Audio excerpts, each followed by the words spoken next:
at least 35 Palestinians were killed overnight in Gaza.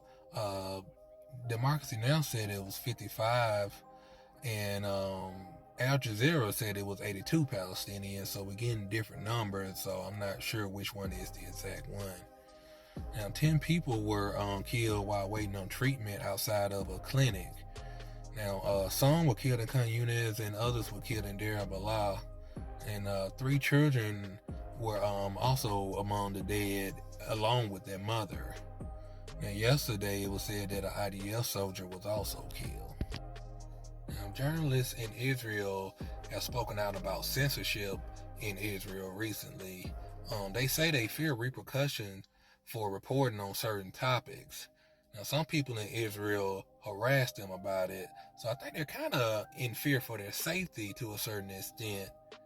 So they just kind of conform to what, the government wants them to speak on, and some are kind of just self-censoring themselves. Now, they feel like the world is relying on Israeli government narratives as opposed to independent reporting.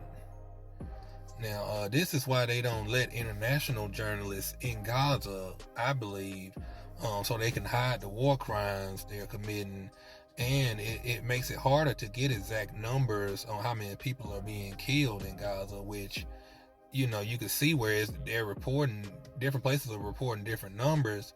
If they had the international journalists in there, then they could be more precise about it, and they could show all the atrocities that are going on, which is pretty much why Israel is blocking them, from coming in there. But, eventually they're going to be let in sooner or later.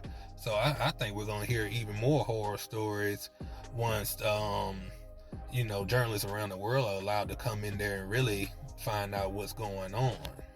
And that's another reason why, journalists are being killed in Gaza. I think at least over 200 Palestinian journalists have been killed since the start of the war. They're just trying to hide what they're doing over there.